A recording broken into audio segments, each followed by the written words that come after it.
What's really good, everybody? This is Nathan Allebach, and welcome to the podcast where we get into people's stories and go down a bunch of rabbit holes about what's really good in the world. Before jumping in today, I just want to take a really quick moment to say thank you all so much for listening to this podcast and really just choosing it to listen to out of the literal millions there are out there. Someone who listens to a whole lot of podcasts, it's just crazy to think that there are people out there willing to listen to my conversations and get something out of that. And yeah, it just means a lot. And it's a crazy time to be alive that we can do this and have some kind of weird relationship through the digital space, whatever that looks like. And I just really appreciate it because the show wouldn't be the show without all of you. So yeah, thank you for tuning in, and I guess that's all. Anyway, for today's episode, I interviewed my friend and fellow songwriter, Kim Edwards. Just like last week's episode with Home Chef Kenneth, this was actually Kim's first podcast appearance, and it was an absolute treat. We obviously talked a lot about her songwriting, just how she got into it initially and how she's developed as a songwriter over the years. We talked about how certain artists like David Bowie or Lana Del Rey kind of go beyond just art and into building like an actual brand for themselves, and how that's kind of different than from how a lot of other artists see themselves. We also talked about separating art from the artist and how important that is and how kind of divisive that is in different cases and whatnot. So yeah, what else? We talked about how her own understanding, just I guess of her own personal identity in terms of music has shifted over the years from being something that was like all consuming to being a bit more balanced among other things in her life, like marriage and other interests, one of which being MMA, which mixed martial arts, if you're not familiar, which we both are obsessed with. So toward the end of the interview, we bantered about that for a bit, which was really fun. Yeah, you can find Kim's music on Spotify and iTunes and all the usual spots, and connect with her at kimedwardsmusic.com, or just follow her on Instagram or Twitter or wherever you're at. And yeah, I guess that's everything.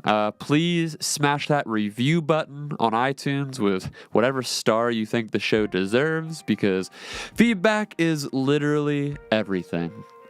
As the kids say. God, man, I'm so lame. Yeah, that's all I got. So without further ado, let's get into what's really good.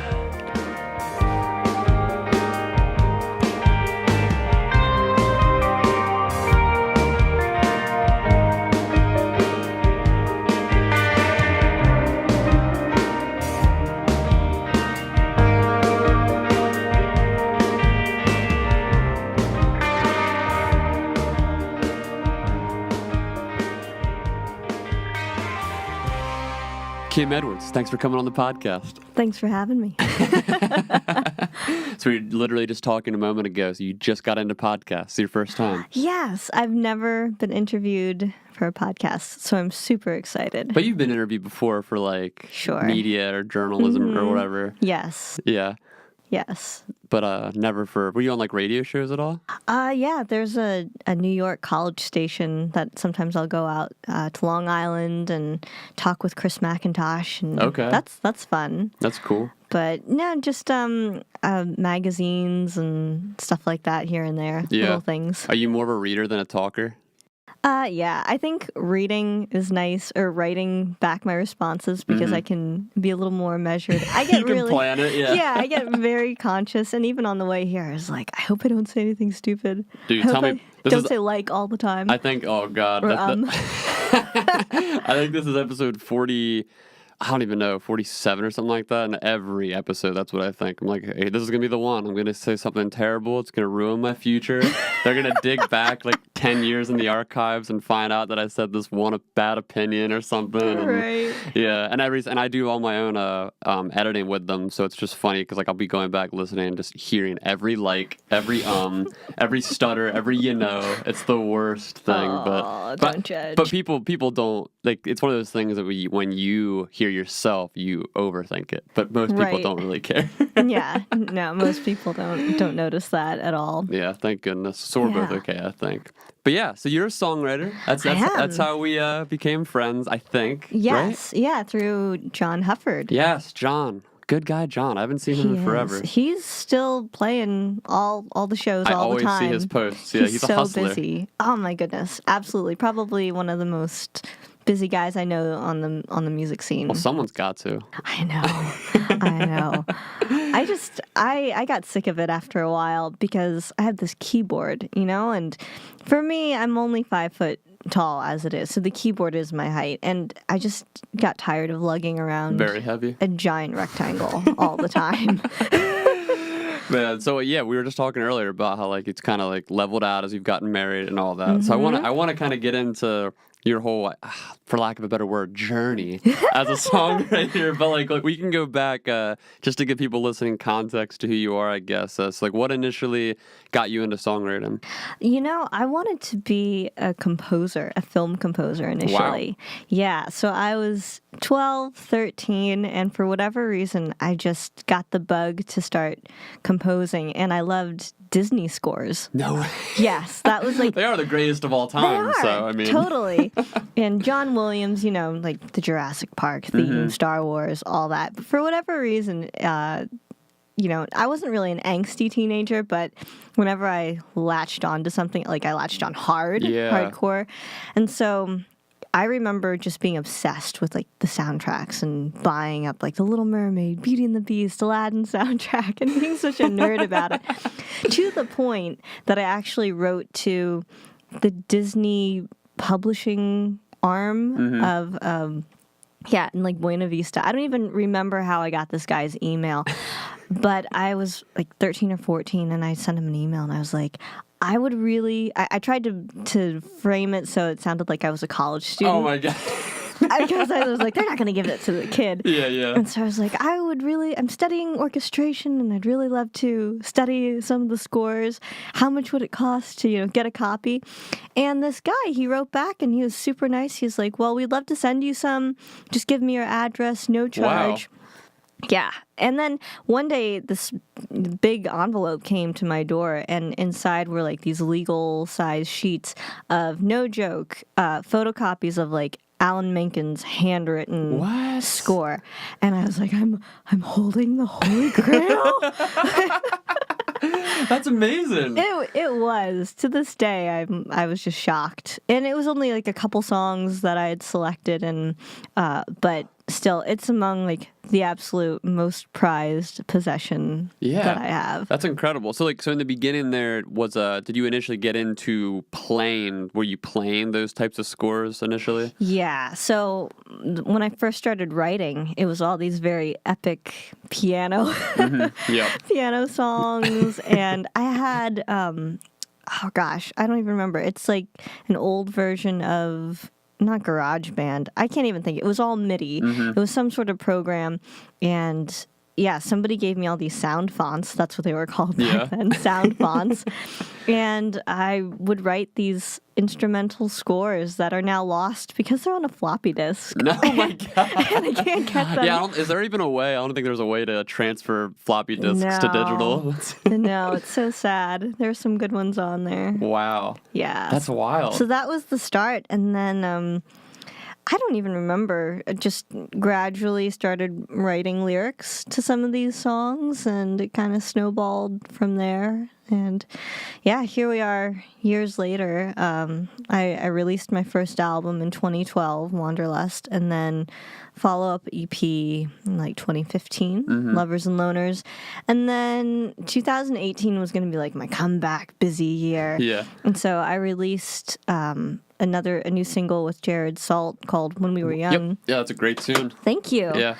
And then I got engaged. And then it was nothing but weddings for the rest of 2018. Life happens. Life happens. Got married in October, and Congrats. Here we are. Thank you. We were August. So wow, yeah. Beautiful. So you Young know love. exactly. Yep. Yeah. Yeah, it just takes up all your time. It's weird. I mean, it's my wife did most, like the majority of like the planning and all Sure. that. Like when we joke now, like when we would sit down to like decide on certain things, we just saw so differently. Like certain, like it's weird because our style and like how we see, I don't know, like aesthetic, I guess, is very similar. But there was just like little like minute details that we both were just like at odds with, and I was like, just do it. Like you can just do it or whatever.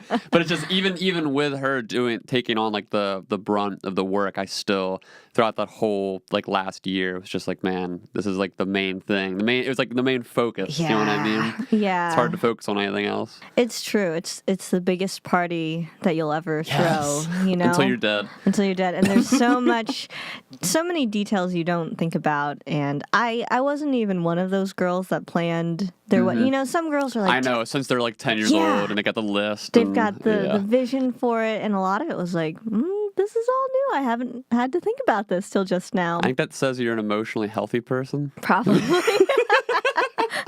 Sorry to all the ladies out there who some did girl out want there that. is just like, rude. Yeah. That's so true. That's great though.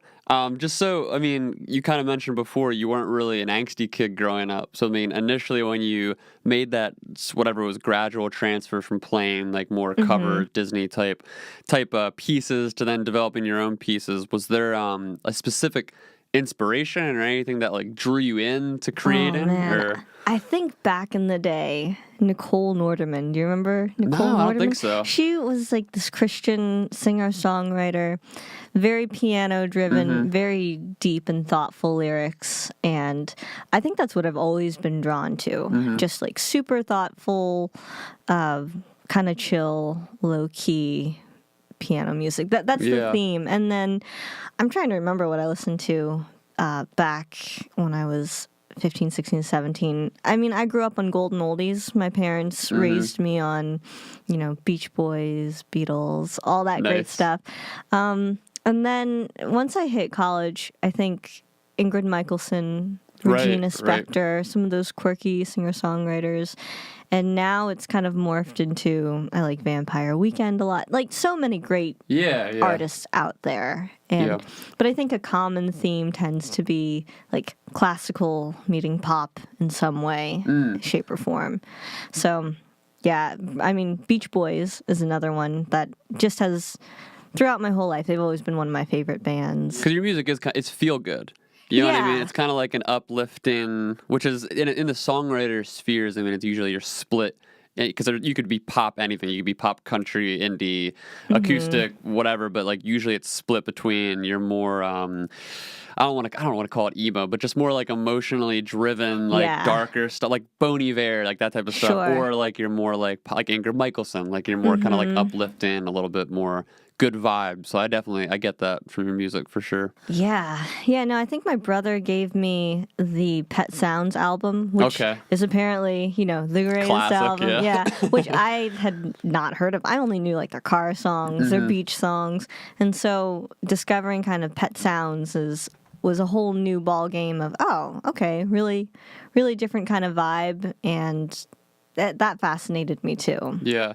Well, you went to school for theology, right? So I mean, I did. Did that like in like that faith? I don't know what you want to call it. That aspect entwine with like your lyric writing or anything? I think to a certain degree. I mean, obviously it informs my worldview. I try to be, you know, I think I can be very empathetic. Yeah. And so I always try to get into other people's mindsets and heads, and just to understand. I think it's so important today to at least give the effort to try to understand people.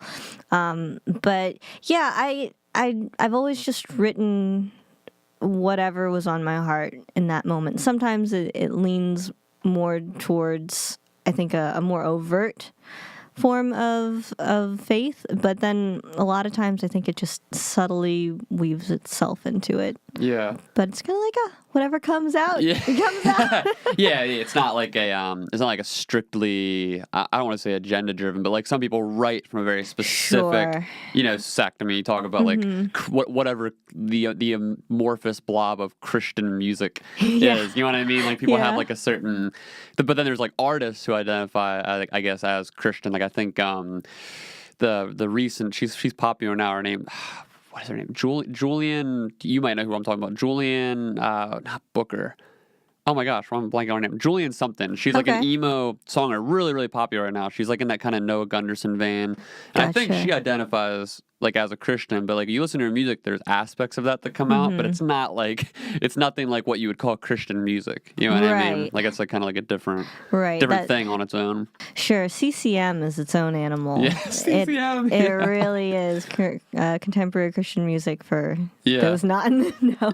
Yeah, it's its own animal, and I remember being 12, 13 in youth group, and there was a point where Christian music was really cool. Like I remember the Newsboys, even DC Talk. There was like some originality to it. Yeah, there was a lot of creativity to it, and it was good. It was good stuff, And now, I mean, I'm not super well versed in what's currently out there in that sphere, but the little bits and pieces that I tend to hear feel very cookie cutter from artist to artist. Well, it kind of became like an exclusive industry over time, and I feel like, I mean, obviously this is like from my narrow mindset of growing up, but insofar as what I've understood it, it's like I remember music festivals like in the Christian sphere, like in the mid 2000s ish, and a lot of those bands who I still love, like bands like Me Without You, or bands like or more like hardcore post rock type bands, like you might not be as familiar with, like He Is Legend or Blindside. Like there were some bands that they had very unique sounds and personalities to them, and then they, I guess, identified under the Christian umbrella, so to speak. But then over time, that kind of umbrella got really tight, I know. And like a few of those bands that were more, I don't want to say original, but just like more creative, innovative, kind of like out there a bit with their style, they ended up getting pushed out because they weren't Christian enough in a lot of ways. Like, got it. I mean, classic example. Do you remember like Pedro the Lion? Oh yeah, David Bazan. Like, yeah. He's like classic example. I mean, that band was Pedro the Lion was like the biggest like Christian indie rock band, like huge cult following, like the '90s, the early 2000s, and then when the singer David Bazan like came out basically and was like, I don't really feel like I'm a Christian anymore, but like he's still writing, like he's basically, I'm still writing in this like mode of being like my worldview, my songs are shaped by faith, and this is like kind of who I am.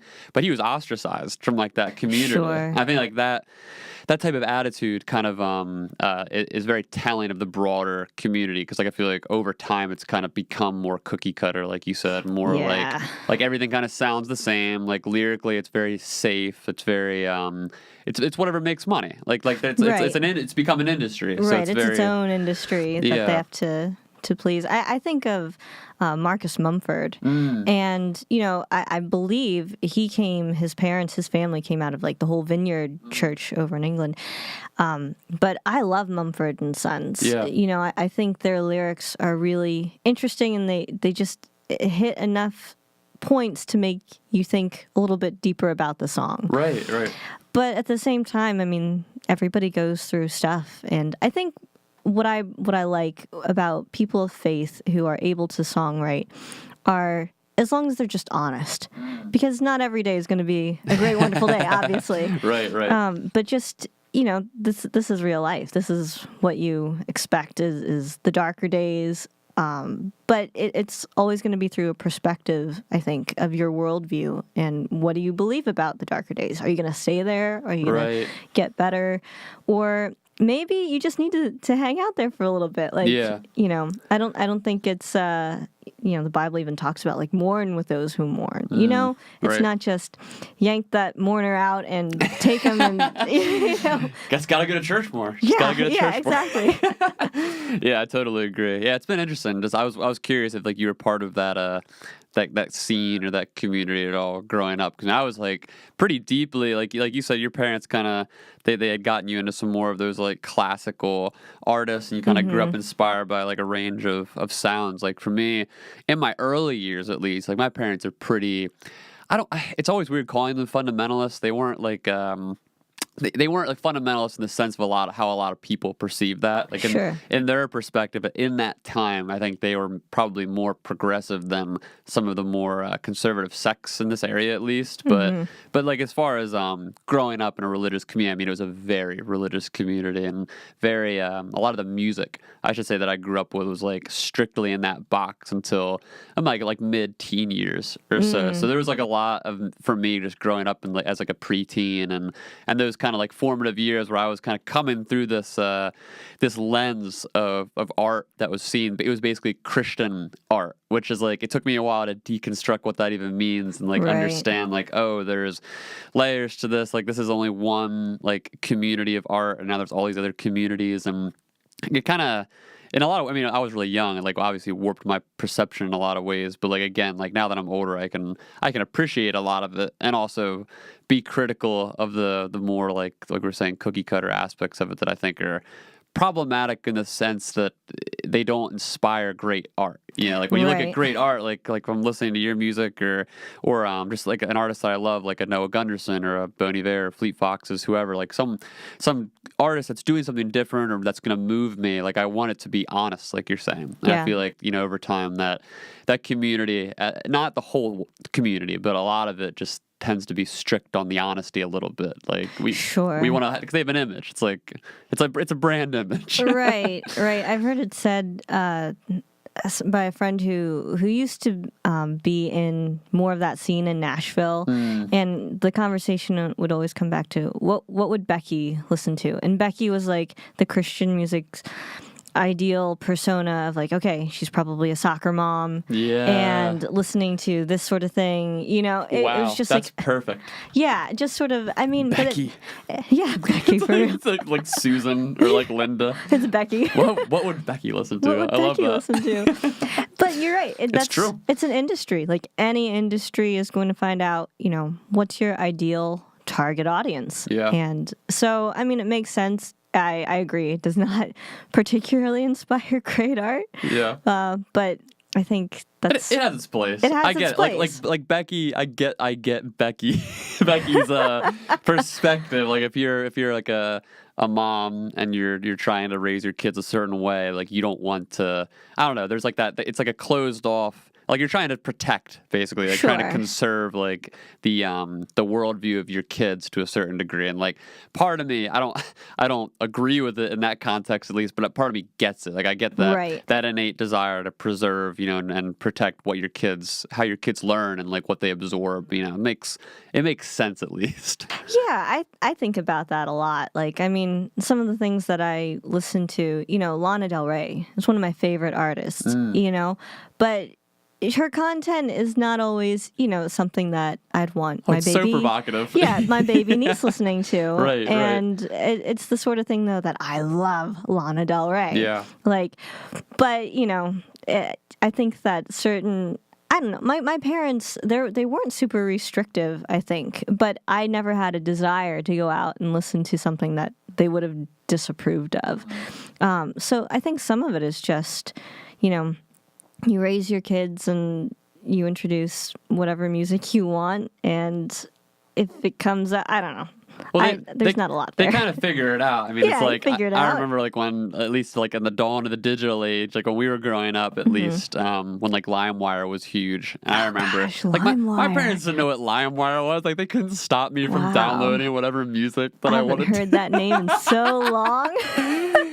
The glory days. LimeWire. Yep, pirate music. I remember mp3.com. That was before that, I think. That was before LimeWire. I remember just randomly, I was such a nerd, randomly like trying to find classical pop music on mp3.com. Like of all the things. You were a nerd. I was such a nerd. Yeah, way more than I want to admit. That's great. Looking for like Disney soundtracks and classical pieces. Yeah, there was an artist. She was a violinist. Her name was Vanessa May, and she did this thing like back in the late '90s that was like classical violin meets techno, if you can imagine that. And that just opened up a whole different world. And I don't know, like the turn of the millennium, like I feel like techno was like huge back then. And I just remember listening to this guy. I think his name was Minister, and he's probably out there somewhere. And some of his songs, it was just like this chill ambient techno music that I have not listened to since the demise of MP3.com. So that's awesome. Yeah. Good memories. Yeah, I mean, I talk this a lot of the show focuses on like internet culture. So a lot of the guests I have on, it's a lot of calling back and going back to those early formative years of how we kind of grew through it, which is always bizarre thinking about. Like I know you're married now, and it's like same here. And I think about the future of like raising children. It's just bizarre how all the kids that have been being raised, at least for the past, like 20 years, basically, have grown up with the internet, and it's so weird. Like it's just a different world now, Totally. I think about that. They'll never know what it was like, to listen to the dial-up. Yeah. Tones going through. Yeah. It was like that, like yeah. It is so strange. Or even simple things like iPhones. Yeah. All the different things that you have in the palm of your hand, and remembering what it was like to take a picture with a real camera, right, and have to take the film and get it developed and stuff like that. It's just it's really crazy how quickly, just in the last 30 years, we've come as a society and as technology, all that. I sound super old right now saying No, I mean, it's kind of impossible not to sound old. I've come to the realization you just have to own it. Yeah. I think we can't pretend we're anything else. We are the old people now. We are the old people like, now. Like the kids, because Oh, we're not old, but like we're old people compared to like the teenagers that would be if any teenagers would be listening to this, like their lens of how they see the world, it's so foreign to them. So it's just kind of like gibberish. It's like those are just like old, out of touch people. Like so sad. I guess the mark of getting older and hopefully wiser, though. I was listening or watching something, maybe it was on Facebook or whatever, and it's even the sense of humor, because my nieces are teens now, and the things that they find funny just like go over my head. I'm like, why do you like this? Like even, and I'm really, bearing myself here, but like Vines, for instance, dude, they might make me chuckle a little bit, but you have hundreds of thousands of Vines that people absolutely love and go nuts over. I'm like, it doesn't compute. I'm like, oh now crap. TikToks. Yeah. Now I'm like, what the crap is TikTok? I don't even know. Way worse than Vine, because now it's like children are on it. It's like, oh boy. Yeah, I think about that all the time. It's just the biggest example I point to is YouTube meme compilations. Like there's all these channels of kids that are like 12, 14 years old that put together these. I don't even know how to describe it. There's different names for them. Like there's different styles that they use to edit, I guess. Like there's different tools, I guess you could say. But just to paint a picture to people who maybe don't know. I mean, like you'll start a video and say it's like a scene in Lion King. Say it's like a Disney movie, right? And then like rap music's playing, so there's like a beat, and then all of a sudden it'll like zoom in all the way to like Mufasa's eyeball, and then like in Mufasa's eyeball like a new screen pops up, and then there's like Will Smith there, and it's like the Will Smith, he's like in this like a YouTube rewind video, he's like looking up at the sky at something, and then like it takes that shot and adds another reference, and it's just like they just go so many layers in like the editing, and it's just like the music's changing, there's like peaking in the audio, and like when I watch it and listen to it, I laugh at the absurdity of it. I'm like, I literally don't understand like what is going on. Yeah. But it's fascinating. It's the evolution of technological humor. Like I'm just like, we're behind. It's the future. It's pretty crazy. I consider myself a pretty tech savvy person, and I still feel like I'm left in the dust most of the time. Oh, same. Every day I'm on the internet, and I'm just like, yep, there is something I do not understand whatsoever. Yeah. So bad. I love it. But anyway, I want to jump back, so we don't get too far ahead here. Like just growing up for you, then when you got into songwriting, kind of going back to the transition into writing your own music, kind of post classical, and like taking in like all these compositions, was there like a scene or like any kind of community that you built your musical presence around? Like were you involved in like a church community or like a coffee house community or anything like that? I was involved in my church and youth group. I wouldn't say I was super heavily involved musically. Like, I think I would probably play keys or something like that. But no, not really with any other songwriters. It's kind of like lone wolf. Kind of lone wolfing Okay. it for a while. It wasn't until I got to college. I went to Moravian for a year and studied classical piano performance before realizing, like, oh, this is not what I wanted to. Yeah. And because at that point, the plan was, well, maybe, I'll become a studio musician, move to Nashville, and play on other people's The records. stereotypical dream. That's like the thing to do. Yeah, I was like, oh. And Nashville's the place. Then that's the place to do it. Yeah. And then I don't know. Moravian was good in the sense that it stretched me as a musician. I got way better at sight reading, all that sort of thing, and it certainly challenged me, but that's not what I wanted to do. I just didn't want to play other people's music, and I think that's what I probably learned from that whole experience. So that changed while you were at school, are you saying? Yeah, I think so, because by the end of my first year at Moravian, I just sort of like, I don't really want to be here. I don't know what I want to do with my life, which is how I ended up in Texas and went to a different school. Yeah. Okay. So I started going to a school called Christ for the Nations Institute in Dallas, and studied theology, minored in music there. And it was just a time of learning about who I was. And I think breaking off from everybody in Pennsylvania, not that life was horrible in Pennsylvania, but it was the first time I was really independent. You're independent. Yeah, exactly. Yep. And just having that experience was, learning about yourself. There's just things where you're going into a new place and nobody knows you. Nobody has any past perceptions of you at all. And it's so refreshing. And you're kind of like, well, I can create whatever I want to be here. Yeah, I can be yeah, exactly. And, I think there's a lot of growing pains that kind of go through learning. But I came out the end of it with a great group of friends. I think probably more of a songwriter community a little bit, just other like-minded people who were trying to write. And after that, I mean, I've moved a lot. I'm thinking back and forth, which is why my first album was called Wanderlust. Moving back and forth between Texas and Pennsylvania. And then I actually ended up in California for a little while. Okay. And California was the first time I kind of went out of my comfort zone. There was a place called East Street Cafe in Encinitas that I used to go to. I think every Tuesday night they had an open mic. Cool. And it was great. Like, that's where I started performing more and trying to get some confidence and learning. And also that's where I was more inspired to write because I had an audience to play for every week. So motivation to finish songs.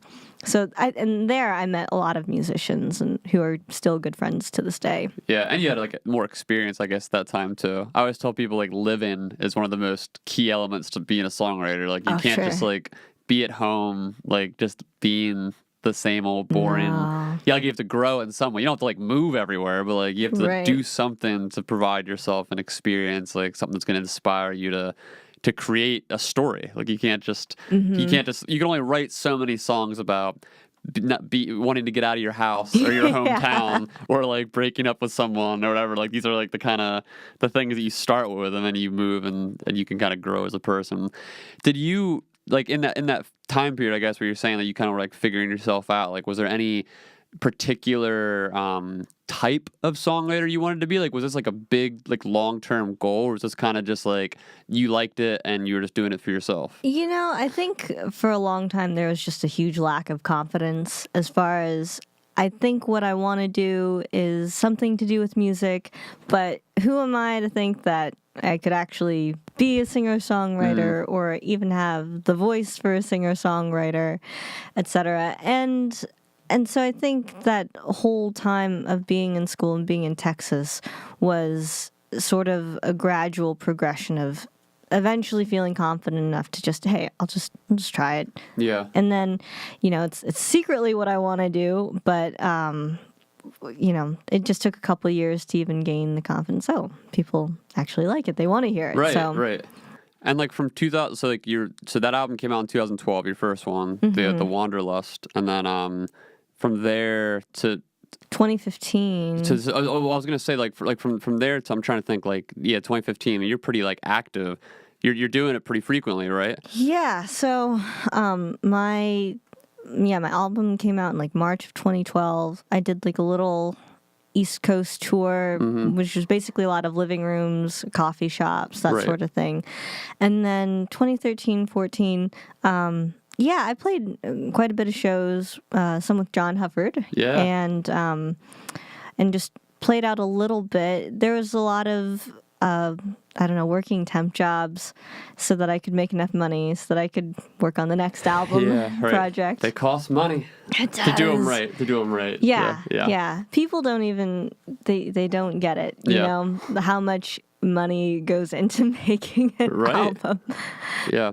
Well, people think nowadays, too, especially because you can, if you have GarageBand or whatever, like you can do a lot of recording on your own, but to get the degree of quality of audio. I mean, like when you go to a studio, even if it's just a friend of yours who has like a home studio, like the amount of good equipment, like the amount of money their equipment cost, and then the skills it takes to produce and to put the time in to edit, like it's a lot of, it's very rare that you find someone who's going to do that for free or cheap. And if you do, like they're probably underselling themselves because these things take a long time to do.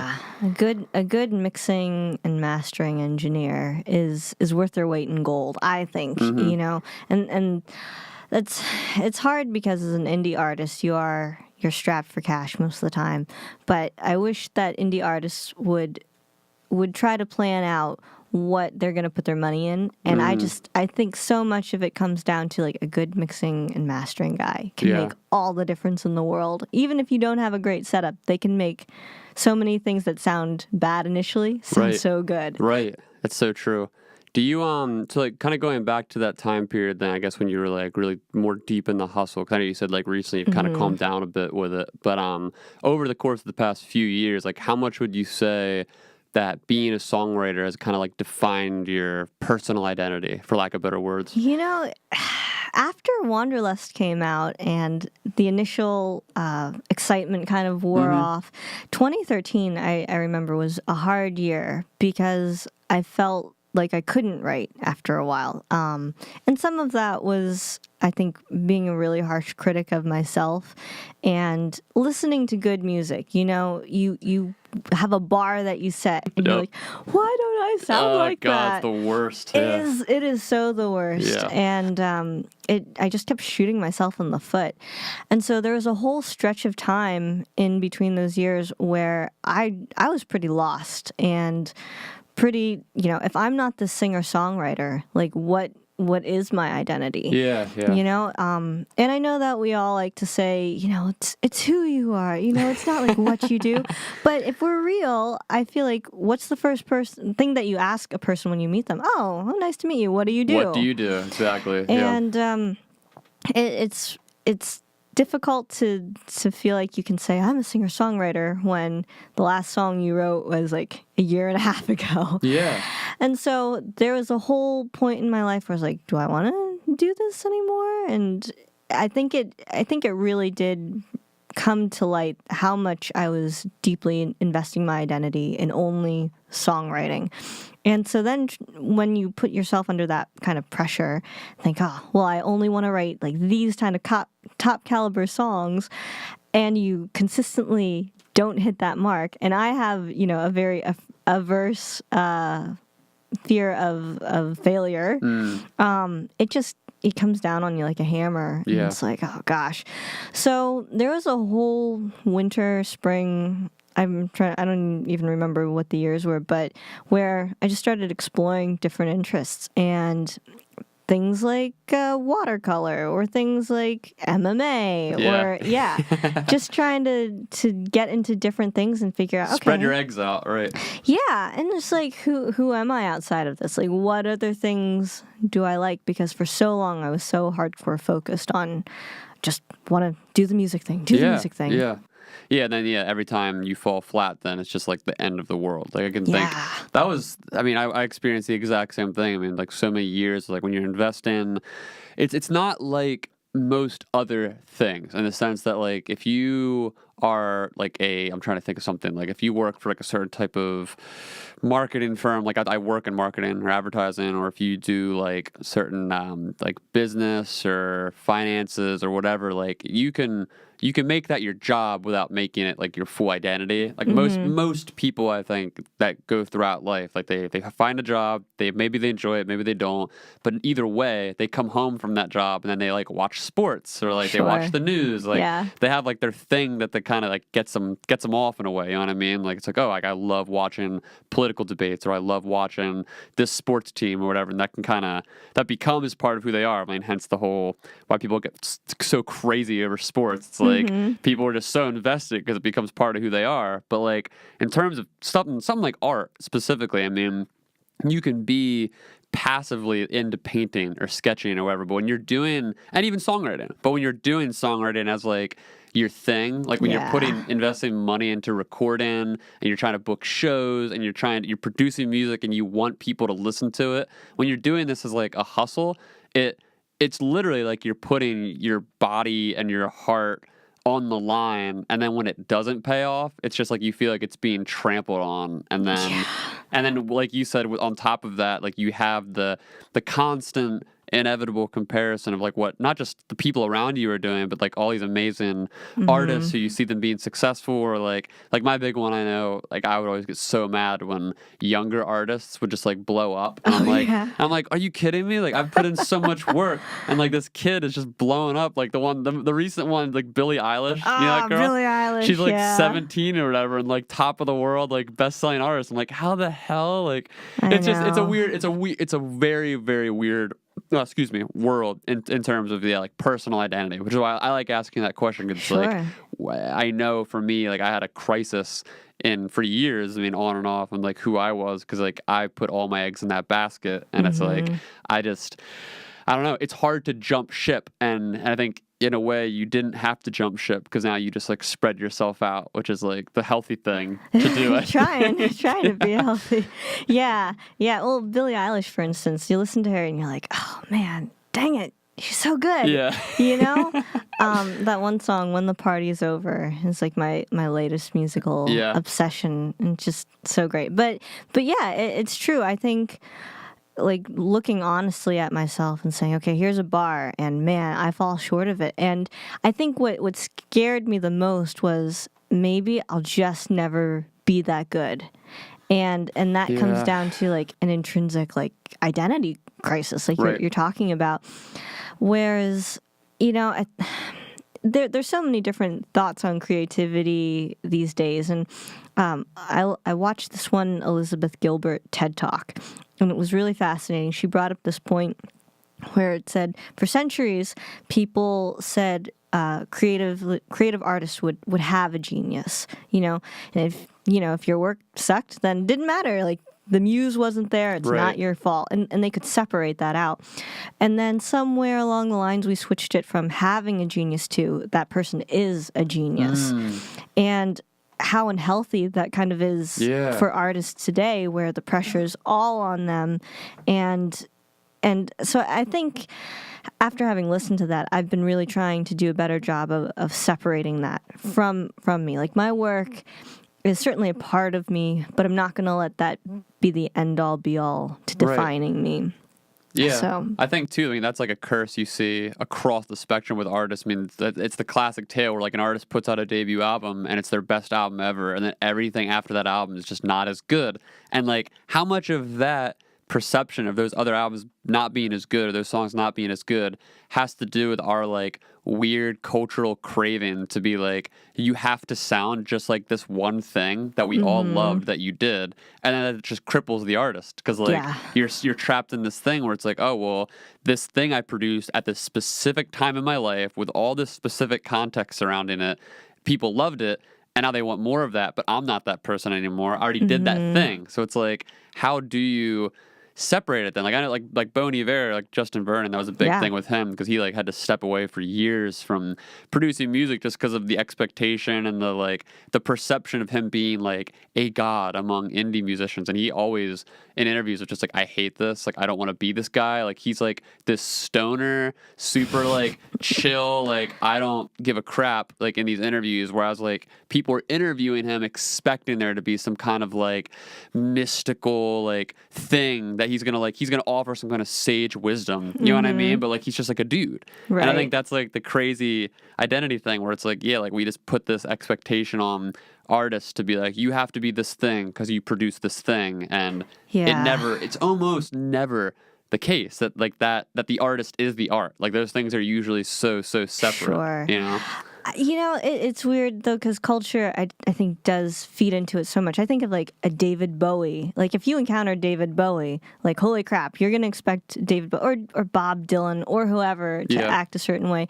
And going back to, like, Lana Del Rey, the thing that intrigues me about her is not only her music, but like the whole package of Lana Del Rey. Yeah. From like the clothing styles. She's a brand. Like she embodies the whole thing. Yeah. Absolutely. Totally. And so I think there's some appeal to that for sure. I mean, I love that she's like that. And to me, I look at her as an artist and I'm like, okay, I've bought, hook, line, sinker, this brand. And so I really don't want to know anything. You don't want to get ruined. Yeah, I don't want to get that ruined. But, I think in most cases, for most people, you've got to let people have room to breathe and grow and well, there are exceptions, too. Like, you think like a Bob Dylan or even a Lana Del Rey. Like, these are very exceptional artists or David Bowie, like totally unique, revolutionary, like the way even not just the music, but like you're saying the style, the way of talking, like the mindset. Like there is something to be said about there being like Einsteins of music, I guess, but that's more of the exception than it is the rule. Like I think most of us are just normal people producing something that other people like, and then the people that like it attribute that sort of like aura. They try to attribute that like that thing. 'Cause even like on a local level, like I've seen this. I've booked you for like for smaller, like for like living room show type things, and like I've been booking shows for years. I mean, since like 2010 to like I think I stopped 2017, and over the course of that time, like so many local bands even would come through that would become like a popular phenomenon for like a year or two maybe. And the aura that just these local people, like these normal ass people, would just like captivate like kids and like audiences, and like the people that would come, there'd just be like this weird like above like beyond just like normal songwriting, beyond normal whatever. Like it had nothing to do with any one particular thing. It was like the whole package. It was like the way these people may be dressed, or like the lyrics they sang, or the music being a certain way. Like all these things together, like a Lana Del Rey package, would just create this aura. And then even on a local level, you see that sometimes, where it just becomes this larger than life thing. But I do think it's odd. I don't know. It's a weird human phenomenon to be drawn to that sort of thing, but we all do it, you know? Yeah, we love our gods, right? Yeah, I mean, that's why we watch UFC, right? Like UFC, these are like our like gladiators, our modern day, our heroes that go to war for us in a way. Man, yeah, I'm trying to think what else I wanted to ask about that. Like, I mean, just in that time period, like initially, like, what was your songwriting process like? Like, did it evolve from those early years to, like, say now? Like how's it changed? Yeah, I think initially I would sit on songs a lot longer and feel like, if it took me a month and a half to write a song, that was a good song then, and I was almost a little hesitant of something that came too quickly. I did a lot of editing in my head, and by the time it reaches the paper, I mean, if you look at my sheets, they're all scribbled up and stuff. But for the most part, come out of a session, I'm like, I've worked really hard, really long in my head, trying to find the right lyrics. Here it is. You know, I know that you have a lot of artists that go through drafts and drafts and drafts, and I feel like I do that in my head already. So by the time it reaches a page, it's pretty much what I want it to be. Yeah. But I think over the years, it's evolved a bit more to where, I don't know, I used to write very much like only if I was feeling it. And to a degree, I still am like that. But I've been trying to, after reading lots of different things about creativity, like The War of Art by Stephen Pressfield, Big Magic by Elizabeth Gilbert, you kind of have these camps where people are hardcore songwriters, and they're like, we have to write every day. Yep, the hustle mentality. Yep. Yeah, and it's a numbers game, and eventually you'll come out with something good.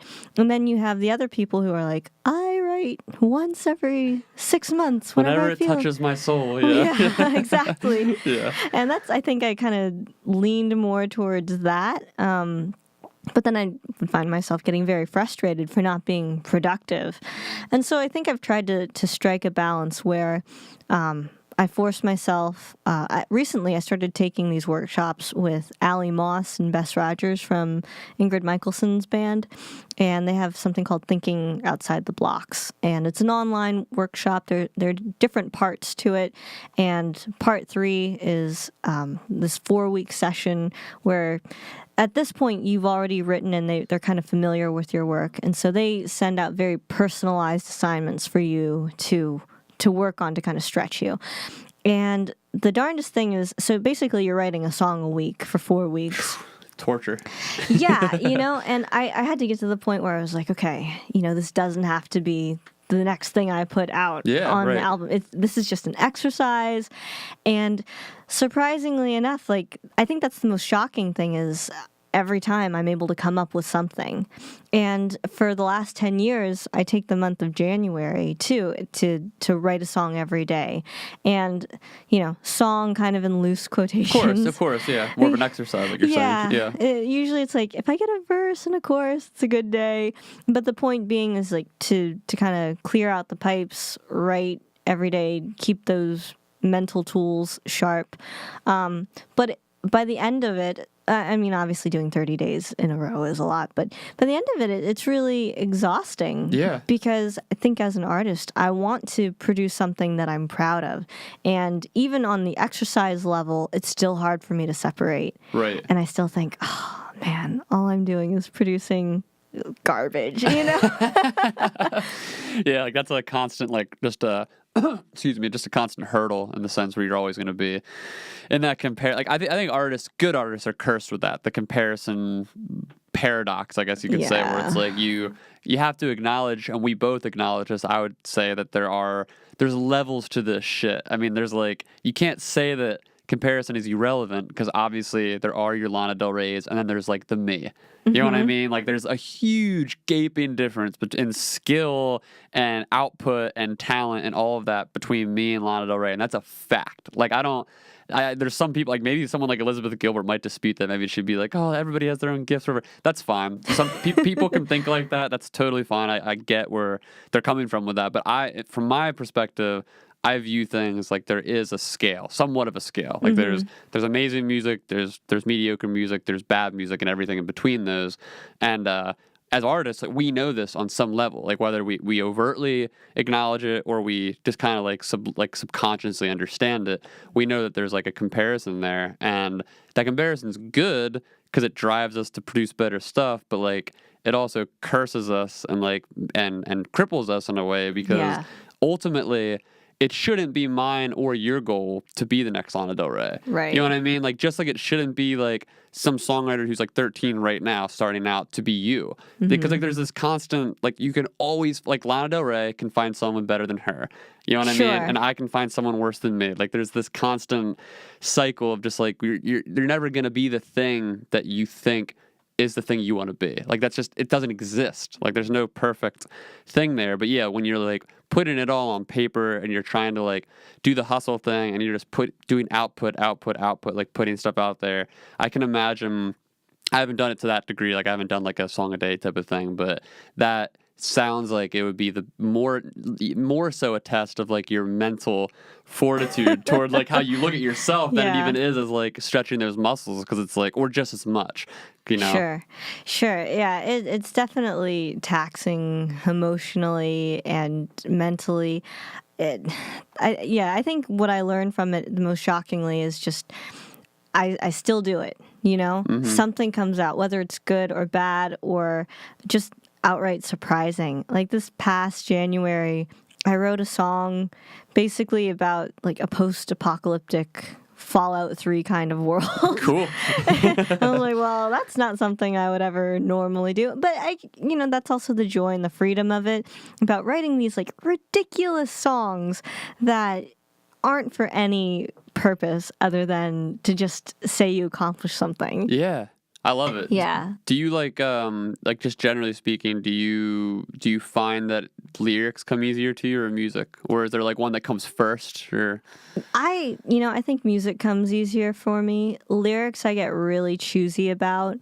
And even that is something I've had to learn to let go. I mean, my assignments from thinking outside the blocks, they were like, we challenge you to write happy, upbeat pop songs, and like a summer jam, a summer anthem.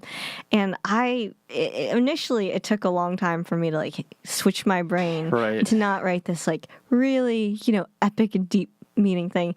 And I think the lyrics are like, we're gonna have fun and be in the sun, like stupid stuff. And I mean, I probably sound so snobby right now, but I listen, to songs on the radio. And that those songs, like I don't know, there's some kind of number I feel like attributed to it, but just like most pop songs that make it to the top charts, they all use the same few hundred words. Yeah. It's like like rhyming like whatever take with break and like there's all these very simple tools that. To someone like you or I, maybe at this level, we're like, that's corny or that's lame. But like, you do have to do that on some level because people relate to it on just like a day to day. Not everybody's gonna be down with you using big words. Like my wife makes fun of me when I use words like paradox or dichotomy. She's like, no one knows what that means. No one cares. Like, so at some point, you just have to say like, my heart broke and then I fell into a pit of smoke and that's what works for most people, I think, It really does. It's so it's fun and I listen to it. I mean, and I like it. Once you do start listening to that Black Eyed Peas song, tonight's the night, let's live it up, I'm like, I can totally get behind this. Yeah. Is there any depth? No, but I love this. It doesn't matter. It's just funny. It's just funny. Do you, is there any point that you feel like is notable for when you finish a song, or do you have like a strict process with that, or is it kind of is it different each time? I think it's different each time.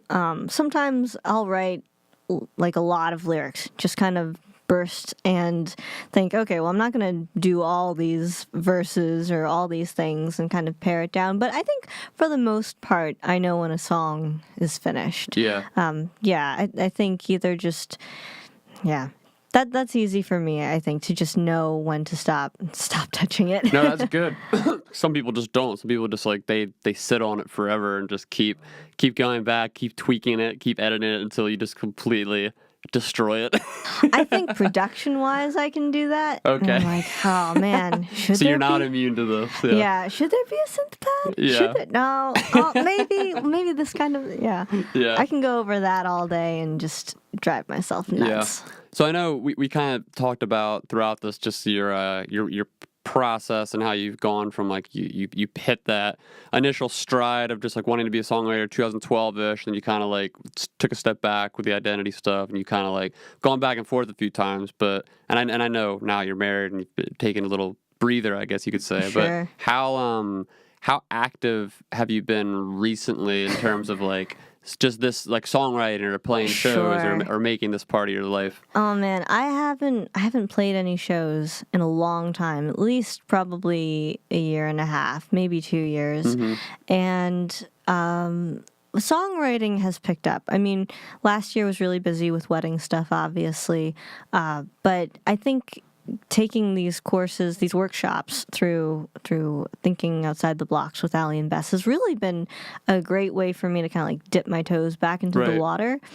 And it's always encouraging to have people listen to it and give genuinely constructive feedback and criticism. It's not just like a friend that's like, oh yeah, this sounds really good. This sounds really great. Yeah. No, I like both of their music as individual artists, Allie Moss and Bess Rogers. I really enjoy and respect their songwriting. And, I appreciate that there's like a level of mentor mentee, separation. Right. So I know that they're not going to be sugarcoating it for my sake. Yeah. But yeah, I've been through a lot of different songwriter workshops or whatever, and the criticism can vary, the quality of criticism can vary, but I feel like Allie and Bess have done a great job of being able to take like little technical things and stuff like, well, maybe start singing on this word that has this vowel because it's easier for the voice to kind of hit that note. Right. Just little things that just make a song better. They're not necessarily there to say, change this whole theme and content. They definitely give tips on how to make it a little clearer. And it's stuff that you might not see. Like from the outside looking in, it's easier to see it sometimes. Yeah, it's so good. It's so good. I mean, and everybody has different styles, right? And I think they're very keen and aware to that.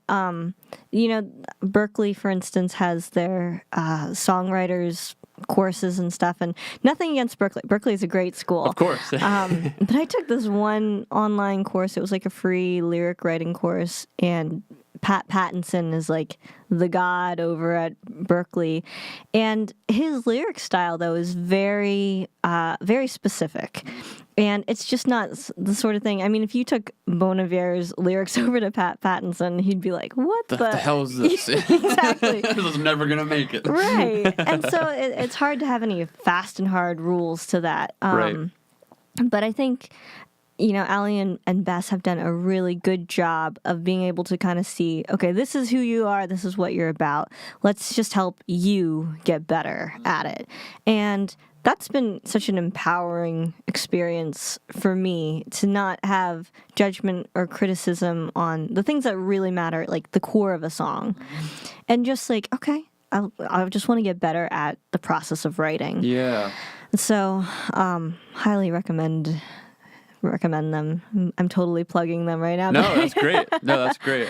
I love that how you phrase that too, because it's true. I've been to a few of those like songwriter workshops or conferences, whatever, in the past, and it does seem like there's a tendency for those, whether it's this guy like Pat Pattinson, like, or whoever else, like who's an expert in a field.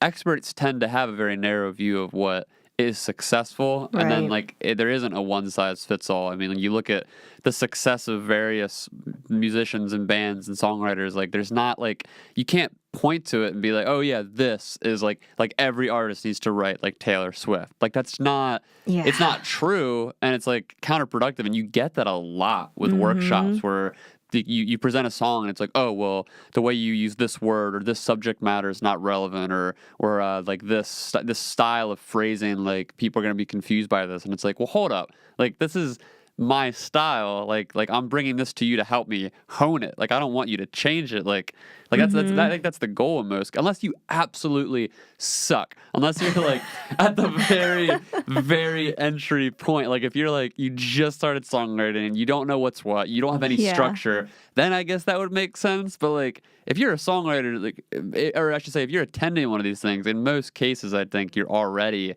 like established in some way. Like you're trying to get better. You're not, you're not trying to like get off the ground necessarily. You're trying to hone. So I think that's very helpful that they do it that way. Yeah.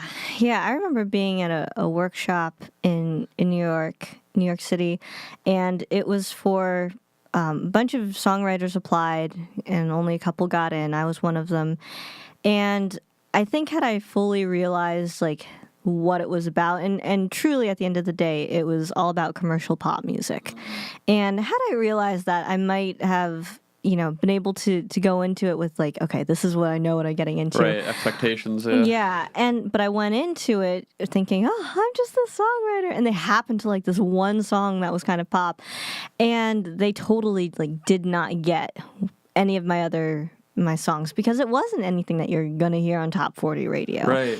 And so, that has its place. Like, you've got a whole community of really great songwriters that write for those artists, and that's their job. And same thing, like, country music in Nashville. Of course. Like, my hat goes off to those writers who, they have a pub deal, and that's all they do, day in and day out. Yep. And, like, I would be so stressed. I could never do that, but hats off to you guys.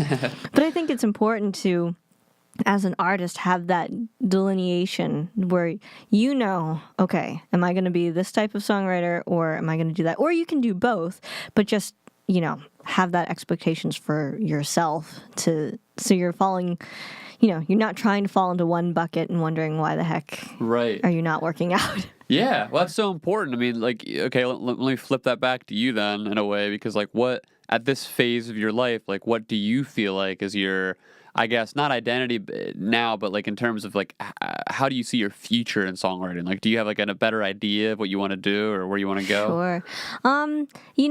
Now that I've gotten older, and this is the better thing of getting older too, it's like, I really don't care anymore. Like, I used to have this, big world dominating sort of dreams of like, I want to sound like this. I want to, try to stick to this niche. And I think, to a certain extent, it kind of comes out naturally, right? Like, I'm never going to write, screamo death metal. Like, that's just not in me.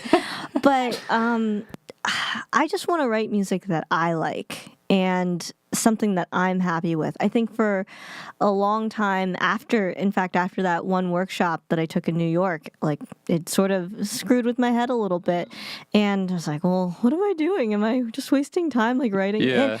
And I don't really care about writing for radio or pop. If I had the opportunity to write for somebody else or co-write with somebody else, I would totally do it. I think I can certainly get into that mindset and accomplish that. But for me personally, I don't, it's just so funny. I'm much more at peace with who I am and where I'm at.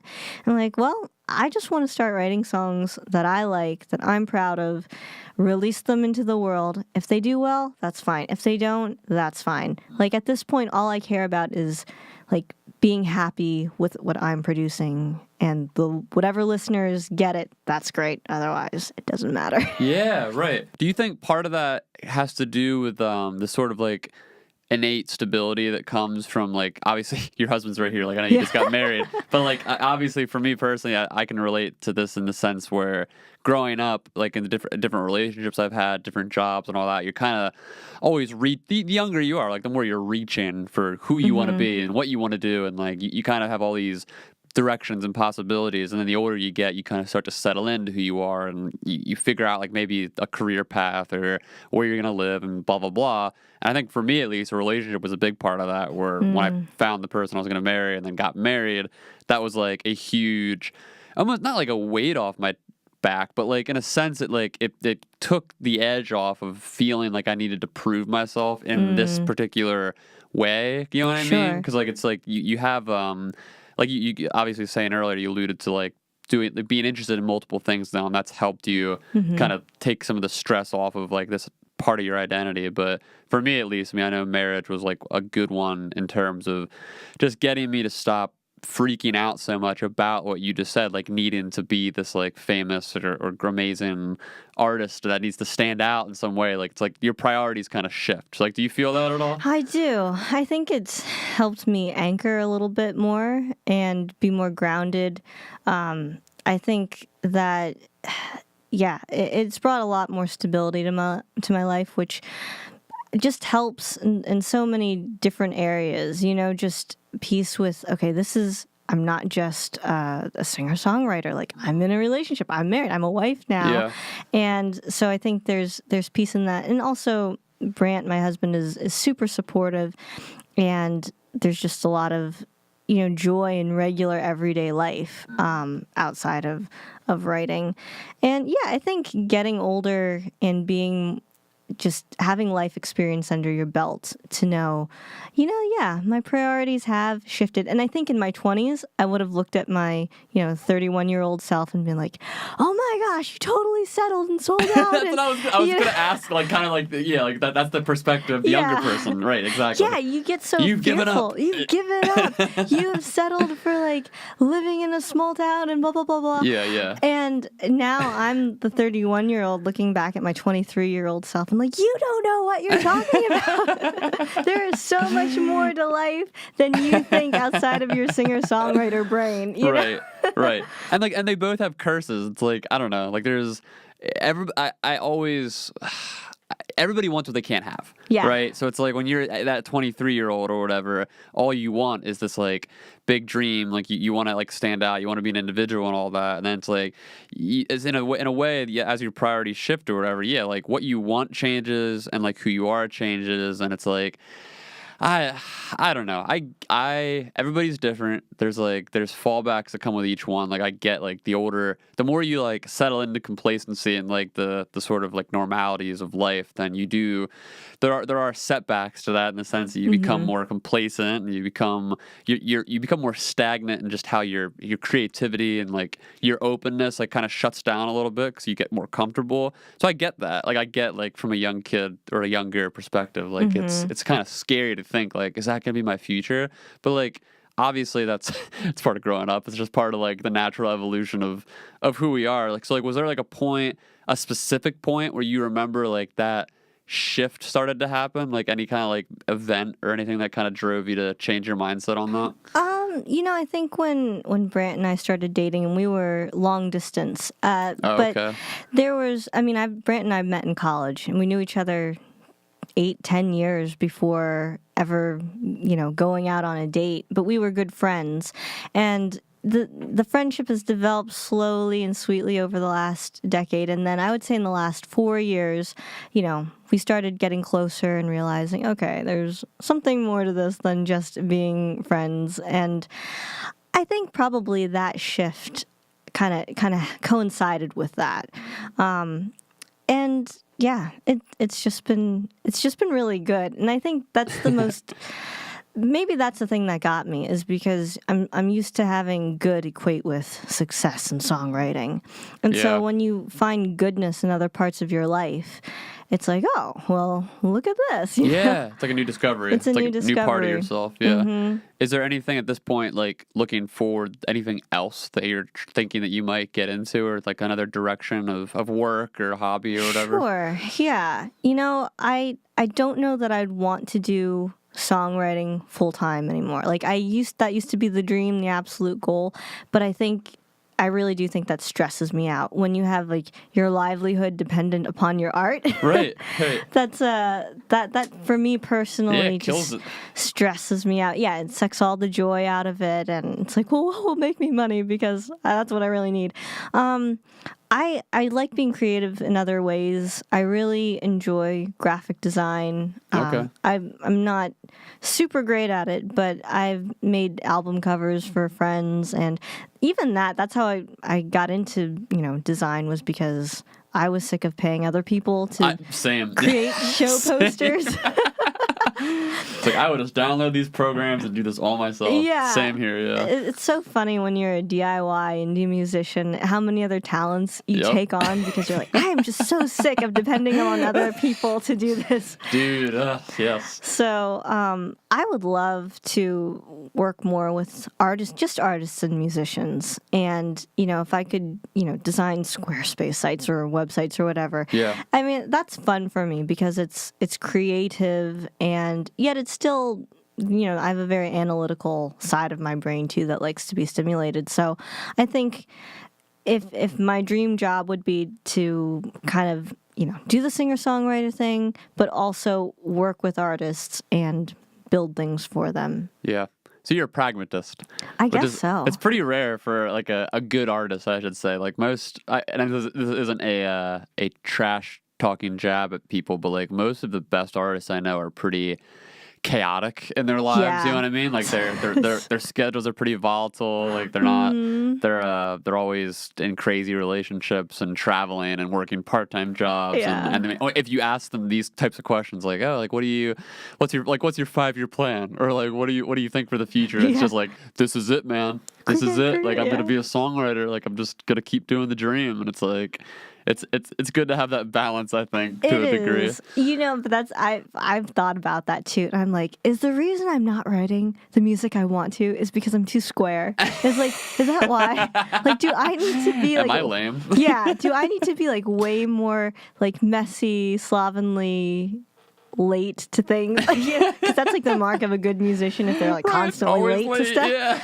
I was like, oh man, I need to be more right-brained, and then I'll create stuff. The rest of my life will be a mess, but I'll write good music. Right. that is the case. And a lot of the greatest artists, they're just the most chaotic, awful people. Yeah, it is a strange conversation, just thinking about how, again, going back to kind of like separating art from the artist. I mean, it's when you look back even through history. I mean, this is a big thing.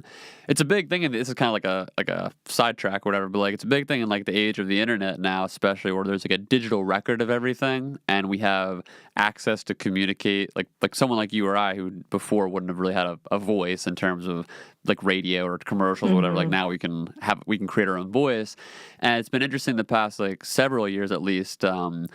A lot of cases have come out around certain bands, like whether it was like sexual harassment or even like rape and like just bad situations that like certain like band members like committed, like whether it was decades ago or even just like maybe 10 years ago, that like just kind of come out recently because now people have the internet, and it's like now we can talk about there's people with more of a platform.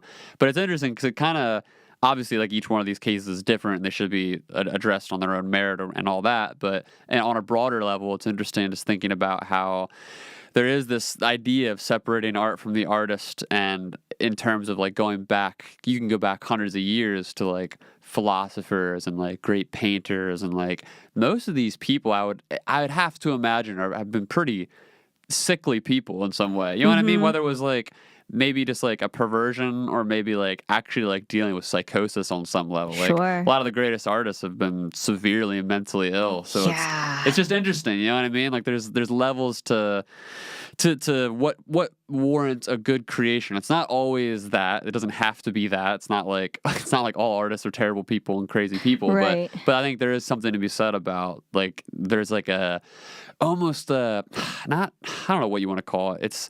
It's almost like I recently watched that Ted Bundy movie on Netflix that just came out. Do you see this? I was intrigued by it. I didn't watch it because I thought it would give me nightmares, but I'm super intrigued. It's weird. I have mixed feelings on it because they kind of portray, what's his name, Zac Efron. They kind of like portray him in a like, I don't know, because he was like a cult leader essentially in a way. Like he created like a movement of like especially young women that just loved him, and like it was like this weird adoration, you know, to this terrible person. And I think so. There's like an element of that, I think, with artists and like crazy people in general. Like it's like a cult of personality or like a cult of whatever. And I think, I don't know, there's just something to be said about that in like today's era where we have this like ability to build Tumblr blogs to like worship certain artists, and like part of me, going back to what we were saying earlier, part of me gets it. Part of me thinks like, you know, there are your Lana Del Reys who have that full aura and it creates a brand, and I totally get it. But you know, at the same time, there's just most people. It's odd. It's odd just to think about this in terms of real life. Like you and I are just normal people. We're not really volatile. Like our schedules, our personhood. Like we aren't living these crazy lives that maybe we might fantasize about sometimes for the art. But like that's most people, I think. And it's interesting separating those two. I don't know. There's just a lot. There's a lot there, but I don't know. Yeah. Well, you know, there's the tortured artist stereotype for a reason, right? Because so many people, you know, whether that be, like you're saying, mental illness or, you know, drugs, self-inflicted stuff. And I mean, Elizabeth Gilbert also, I think, addresses that, and how it's just such an unhealthy, you know, it's unsustainable. That's the thing. It's like that's what creates burnout and like, you know, just vicious relationships and situations with the self. Right. Like let's stop killing off our artists. Yeah. You know? Yeah. It's weird. I don't know. But we could go forever on that. I don't want to harp on the negative too much because there's a lot in there that we could go off on. But do you want to talk about MMA? Oh my gosh! Oh my gosh! I wore my UFC. Oh my god! I didn't even notice. This is like super hardcore. Like, you went with the Reebok gear. I did. I asked for it for my birthday, and my brother, who is like my MMA UFC comrade in arms, he got it for me, and I was so happy. Did your brother get you into UFC? Or? Yeah. Well, it's funny. There was this one winter where I was like, I tried to stay active, and I was biking all summer, and then, of course, winter hits in Pennsylvania, and I was like, well, that's not going to happen. So there was this school, this MMA school down the road from me that I would always drive by. I was like, I should just go check it out. I've always wanted to, get into self-defense and some sort of training like that. Because, okay, like I'm 5 feet tall, 100 pounds soaking wet, and I just want to be able to do something. Like, put up some sort of fight, at least be knowledgeable. And so I started taking these classes, and it was a lot of fun. It was very empowering, mostly because I would usually be the only girl and have all these guys, and they were instructed like, don't kill Kim, like you don't go light on easier. But they'd always tell me like, you can go as hard as you want on those guys, like they don't care, it's fine. And so it's kind of fun, like wailing on somebody. Yeah, right. And they're like, oh, it doesn't, they're not fazed by it. So yeah, I started getting into that, and it was a combination of like striking a little bit and a little bit of like jujitsu and that sort of thing. And so at that time, Ronda Rousey was like the big thing. Okay. And the whole thing with Ronda Rousey and Miesha Tate, like their feud, and so I think it was like their second fight. And I remember my brother was telling me about it, and I would always kind of pick on him and razz him and be like, what are you watching? Like, this is super lame. But then I started watching, like, it intrigued me. The whole Ronda Miesha feud intrigued me a little bit. And I remember, like, he went out and he watched that fight at a bar or something, like, and I texted him, I was like, so who won? And that was like the beginning of it for me. That's awesome. And then when I actually sat down and started watching the fights and realizing, oh, like I recognize what a rear naked choke is, and that just even made it more exciting. And so, I started going pretty regularly to the classes, and looking back on it, I mean, it was the school itself, I'm like, we should have been wearing like wraps. We should have been wearing like actual gloves to protect ourselves. We were wearing like Taekwondo gloves. Like, there's a lot of things in there that I was looking back on it, and the school has since closed. But looking back on it, I was like, I feel like this could have been a little bit more professional. A lot of those early schools, there was no regulation or like I don't know what you would call it, like standardized thing. You know what I mean? Yeah. Like from when mixed martial arts started, like from the early 2000s to even really recently, like it was a very. It could have been started by just some dude who was like, I love a UFC. I want to start a school. I'll hire some like my ex Taekwondo coach, my ex wrestling coach, and we'll just go for it. And, it's amazing looking back. I didn't get hurt. Like the mats, I'm thinking were not like the gushy mats that they're supposed to be. Yeah. I actually did. We would do a free roll thing, and this could have happened in any situation, but I actually did like break this girl's arm in an arm bar. You broke it, well, not or like, hyperextended it? Okay, hyperextended. Okay. I say broke, and it always gets like the really good reaction, but in reality, for the record, I guess I should say sensationalist Kim over here. It'll probably be the only time I get to say it. For most people, it means the same thing in terms of what happens. Yeah, we were free rolling, and I had her. We were tumbling, rolling, all that, and then I had her locked in, and so, I wasn't like jolting the arm down, but I was going pretty slow, and she wasn't tapping, and I felt the pop. I could feel her arm just like, and I was like, I let go, and I was like, oh my gosh, I'm so sorry. And initially she was like, oh, I'm fine. I'm okay. Like it doesn't hurt. Yeah, the adrenaline. Yeah, and then lo and behold, like a week later, she wasn't in class, and she had to get like, I don't even know if they were able to do surgery or something, but like one of the tendons, ligaments, whatever, ripped, and I felt so bad. Not your fault. She should have tapped. You know, whenever it's like I do it's like rolling, you learned that first class. Like, don't try to be a hero. Yeah, don't try to be a hero. Just tap. Yeah. Like as soon as I feel like I'm in an arm bar, I immediately tap. Yeah. No. So, I felt really bad about that. But I will admit, felt like, oh my gosh, like that was actually pretty easy. Oh yeah, badass. Yeah. I was like, oh, okay, I can do that. So, but I've really gotten into the UFC. It's something that my brother and I think, bond over. But it's also, I'm not into like any other sports. Me neither. It's just UFC. Yeah. Or MMA, whatever you want to call it. Exactly. And it's just, it's fascinating to me. I think I'm probably more because of the women in the stories and the personalities.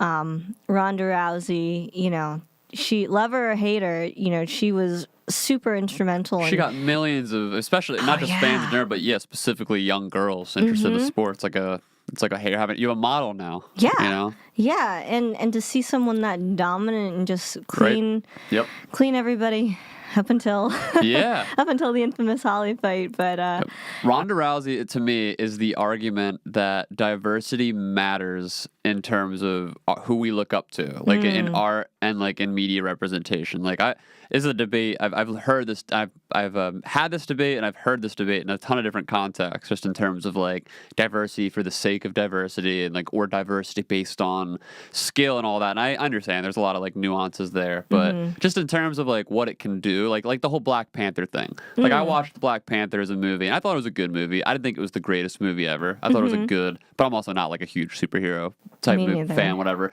But like, I understood, like imagine like you're a black kid growing up in America. Like you don't have like a ton of comic book heroes or a ton of like movie stars or a ton of, even just like news anchors. Like you don't see it as often. Whereas like if you're a white kid growing up in this country, like the majority of people, like there's just every other like name an industry, you have someone that you can just like identify with on that level, and it doesn't feel like anything because it just feels normal. But when you're like on the outset of that, like in MMA, or like if you're a girl watching MMA up until someone like Ronda Rousey, it's a lot harder to relate to what you're witnessing. Like you aren't like especially now in terms of like how the sport's evolved with women. Like obviously there's a difference, you know what I mean? Like in women fights and men fights, just like you're saying, like there's like power differences and there's like size differences and all that. But just in terms of like how the sport's evolved, I mean, like now there's that model there for young girls to look up to and be like, I can do this. It's a very like a super empowering thing. It is. I mean, I remember way back in the day, Kristi Yamaguchi in the Olympics. Yeah. And that was like the only other Asian that I saw. Yeah. And it was like, you know, and I mean, I don't think it was a super conscious thing, but it was like, oh, she looks like me. Exactly. She's like killing it at the Winter Olympics ice skating. Like Kristi Yamaguchi. That's amazing. Yeah. So no, I totally get that. And I think all that Ronda Rousey has done for the sport is just tremendous, and I'm super grateful that, you know, she got me into it. You know? And you kind of got to grow up along her career, which is cool. Like you got to like watch her fight, which, you know, now she's not in it anymore, but like oh man. She went out not so gracefully, I gotta say. It sucks. It's hard. I wish she could have come back and, you know, just had one good fight and gone out on a high note. I mean, there's so many different factors for that. Yeah. I think her coach, Edmund. I was gonna ask if you knew about that whole the worst. He is the worst. He's just a terrible coach. You know, and it's hard because like you hear the stories about how good Edmund was to her in her early days. You know, like ordering food when he knew that she was like he loved her. Yeah, and I'm like, that's a great relationship, and I get it, Rhonda. Like you're not ever gonna leave this guy, but I remember reading, Rolling Stone article or something, and this was right before the Amanda Nunes fight. And the journalist writing was like, "Yeah, I was watching Ronda Rousey training, and Edmund was going through these footwork drills, and the journalist is writing and saying like, and it felt so awkward and so weird, but blah blah blah." And I was like, and that's why, because it is awkward and weird, because Edmund is not the right coach for this. Yeah. Ronda Rousey could have walked into any gym in the U.S. and still have been a phenomenon because she was that great. Yeah, she was a freak. Yeah. And unfortunately, she walked into Glendale. Wow. And all the people who have been at Glendale have pretty much... They've it's suffered. amazing. Yeah. There was like Jake Allenberger, Travis Brown. Yeah. All those guys. It's a shame. Yeah. It's a shame. But I still like Ronda. I mean, she's out there doing the WWE thing, doing the... Yeah, good for her. Yeah, the Browsy Acres thing, living sustainably off the land and happily married to Travis Brown. And so I'm happy for her. For her own legacy's sake, I wish that she could have gone to a different gym and come back and just done one more fight. I know. But it's okay. She was a pioneer. Yeah, absolutely. And even like kind of going back to just like this whole idea of making something your life. I mean, talking about songwriting and all that. I mean, Rhonda made fighting her life. I mean, I was actually... This is a little bit morbid, but I mean, I was worried that she was going to off herself at a certain point. You know what I mean? Like, after the Holly fight, I never said anything about it at the time. I didn't want to like be like, oh, this is like, because it's pure speculation. But like, granted, like the media appearances she was making and some of the things she was saying. I mean, she was clearly in a really like sullen place mentally. I mean, like this is a person who's gone their whole life winning, being top of the world. Like I don't know if you've probably seen interviews with like her mom, who's just this like tyrant of like a coach, you know what I mean? Like just like this, you have to win, and like to live your whole life like that and to be like the Michael Jordan of women's MMA, and then just to have it come crashing down, like not just one loss, not just one devastating loss, but two like earth shattering, like two of some of the worst knockouts I've ever seen ever. You know what I mean? Like it's a scary thing for not just a fighter, but any athlete. I mean, you hear this with like NFL players specifically because like the careers are so short. It's like you peak in like your mid 30s or whatever, and then like you retire. Like you're obviously like a multimillionaire if you.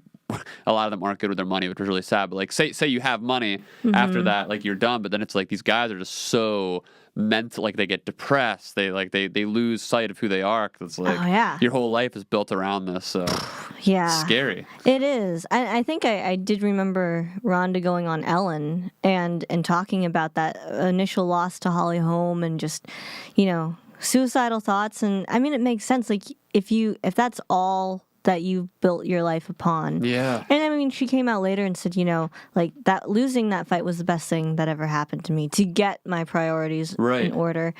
And then the whole Amanda Nunes thing, I felt like she was like, okay, hanging up the gloves and granted, like Amanda Nunes hits like a truck, so I've heard. I mean, it's not to say that Ronda couldn't go back in and clean out some other girls. Of course, but But yeah, it's a shame. It's a shame. I'm very excited though for the Holly Holm Amanda Nunes fight. That's gonna be good. Amanda Nunes is just like, she's the evolution. I mean, it feels sort of similar. I mean, kind of going back to other like phases of the sport. I mean, you watch the guard change, and there's nothing wrong with that. Like you can't.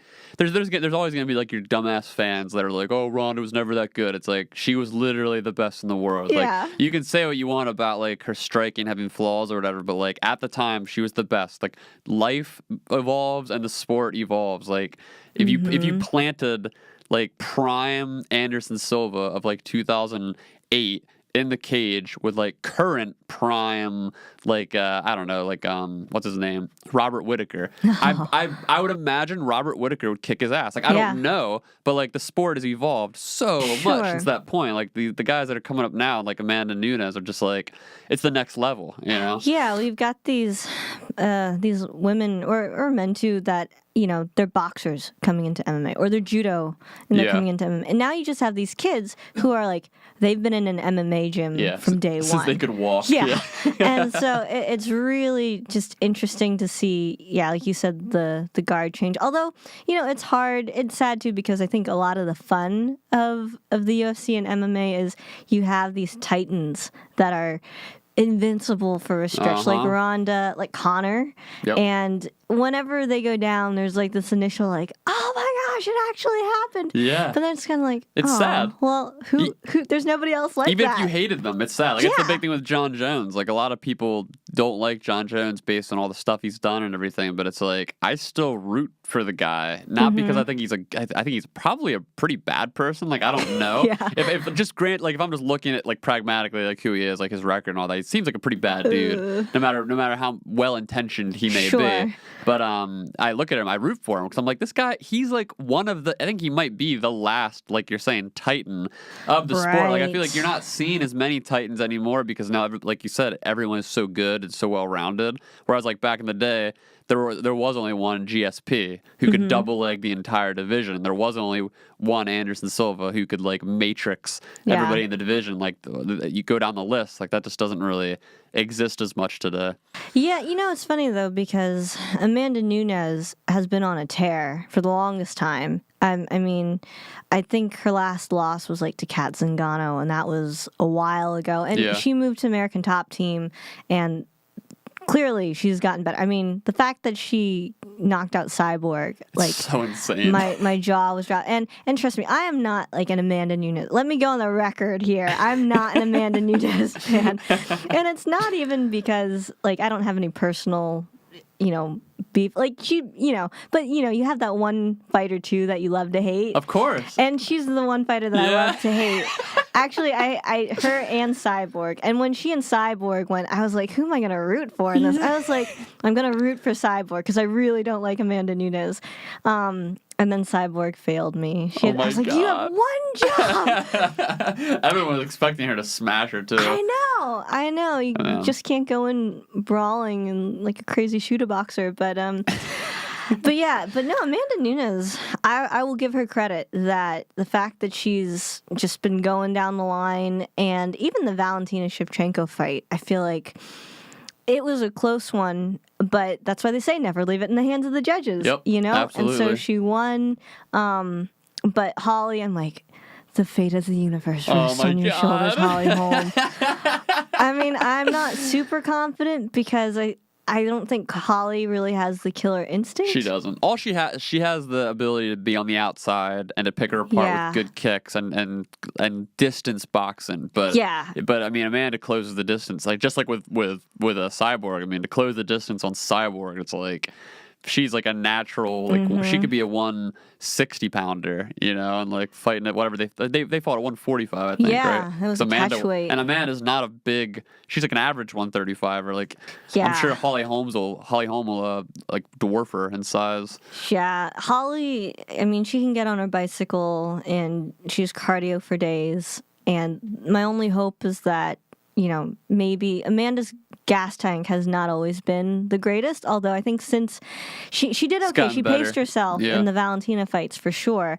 But Holly is hittable. I mean, she definitely has gotten punched in the face before, and I've just heard that Amanda Nunes like hits like a truck. Like I think Kat Zingano was like, I've never been hit as hard. She's as knocked down, I think, everyone that she's fought, which is for women's. I mean, like, that's again, nuts. It is nuts. Like, you just don't see it as often. Yeah. So I will absolutely be rooting for Holly, but I'm not like, oh gosh, Holly, come on, you can do it. Well, I don't know. You kind of sounds like when I was growing up, that person to me, like my Amanda Nunes was Anderson Silva. I wanted him to lose so bad, and I acknowledged how good he was. Like, he's obviously the best, but every fight, I was like, this has got to be the person. Like, come on, someone's. And then when he eventually did lose, it was kind of sad. I was like, oh man, this is like brutal. He got knocked out so bad by Chris Weidman. But I mean, that's how I felt. It was just like this unstoppable force, which it's kind of like a fun thing about the women's division, because it is like because it's a more recent development of the sport, Right. so the evolution is more recent, I think.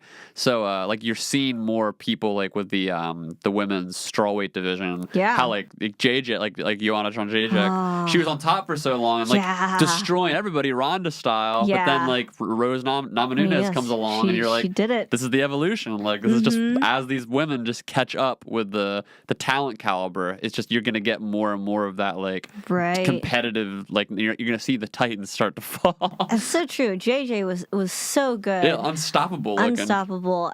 It's still so fun to watch her because she's so precise. Yeah. But yeah, Rose, I'm hoping that JJ will go up a weight class because I think she kind of kills herself Yeah. at straw. I hope she goes up to fly. But yeah, no, it'll be interesting. I mean, I know Rose is going to be fighting Andrade, right? Is that her name? I think it's Jessica Andrade. I think. No, not. Is it just? Yeah, Jessica Andrade. I forget. Yeah. And that'll be really interesting because Jessica Andrade, she was fighting at bantamweight. Can you believe she's that? huge. Yeah. And I mean, she's this tiny little thing. You could but see she's it on her jacked. sides. Yeah, like a lot of that's the thing with a lot of the women that fought at bantamweight. You could tell like they could have cut down, but there was no weight class in between the two of them. Yeah. Yeah, no, it'll be really fascinating to see how it goes down. I mean, even with like the Conor Khabib kerfuffle, you know, it's just yeah, you know, I like Conor McGregor. I think it's hard to like Conor McGregor. He gives you a lot of reasons to like, oh, why are you doing this? Yeah. Why are you insulting this man's religion, his culture, all that? All the stuff with Khabib. You know, but I think it's interesting because I really do think Conor tries to sell a fight and controversy and the whole bus incident. Yeah. I mean, sells a fight. yeah, exactly. Everyone's like, "Oh, it's the worst thing ever." But meanwhile, the UFC is like using that clip in their promos. It's like, which one is it? Like, is it the worst thing ever, or do you guys like this? Right. And it's so much of like the personality too. You don't get a lot of trash talkers that trash talk quite like Conor McGregor. Yeah, he's one of a kind. He is one of a kind. And so, I mean, I'm like, Conor, just like stop doing stupid things, but you know, it's okay. Like trash talk a little. Just like trash talk like, you know, Nate Diaz or Nick Diaz style. Like, yeah, and they're so funny to watch. I can't wait till they get back in the ring because they're just hilarious to me. I don't know if they ever will. No? I don't know. I'd be surprised. Let me put it that way. If either of them did, I think Nate has more of a chance of getting back. I don't know. I think it could be one of those things where, because Conor, I mean, same with Conor. I don't know if he'll be back. Like he could come back for a fight. Maybe like he'll do a trilogy with Nate because they know both of them know that would make them a ton of money, right? And they're both in it for the money. Like I think Conor and Nate both love fighting, but they both are also realists in the sense that they look at the sport and they realize like we aren't going to be champion at this point. Or Conor might still think he could be champion, but he looks at it and from like he's a smart guy. You know what I mean? He's not like some of these guys are like literally. I don't want to say like delusional. Like you kind of have to be like delusional to a certain degree when you get into a sport like this because you're taking damage. You know, like you're going in there, you're gonna leave with brain damage. Like that's literally the fact of it. So I mean, you have to kind of believe that you are the best thing since you know whatever. So there's no room for doubt. No, yeah, to seriously. Go into that I definitely think Conor used to be more delusional than he is now. I think he's a lot more smart. Like since he fought Floyd and like he started his own businesses. Like I think he's kind of settling into like being more of a well-rounded person and he knows that he can't just like jump in and take a fight with whoever. Like you know what I mean? Whereas like 5 years ago he would have been like, give me the next person. Like I'll fight. I'll take on all comers. But yeah, it's smart. More fighters should be like that. I think, and not like the just bleed attitude of just like I will just get in there and like the Donald like not everybody can be Donald Cerrone and just take on a fight like every week and and look good. So who is fighting tonight, by the way? Is he? He's fighting Ally Quinta. Dude, I'm gonna go home and watch that now. Holy crap, you just made my night. That's great. I didn't even know. I don't keep up with it as much as I did before. Like it's funny when you message me. Like I'll keep up with the big ones or whatever. And like I do some of the bigger fight nights, I will, but not because I do like 4 or 5 a month now. And I don't watch all of them. But there are a lot of fights. But that's a good fight. Yeah, no, I'm excited. I like Cowboy Cerrone. I'm a big Cowboy fan. But yeah, you know, it's true. There's so much evolution in the sport. It's really interesting. Today, I actually just watched the replay of over in Invicta, which is the women's championship over there. They did a tournament style. So you had like 8 girls and 1 round, and then they ascended up the ladder till you had the champion, which was kind of fun to watch. That's awesome. Yeah. And it's nice, too, because it forces action. Yep. Like, you're not just... I mean... For a couple of the rounds, it was a little bit of lay and pray. Just to get to the next. Just to get to the, not take damage, but still win. A little corny, but smart strategy-wise. But yeah, no, it's good. But it's true. I don't... sorry to anybody who's listening to this podcast and is like, what are they talking about? I don't have anybody else to talk about.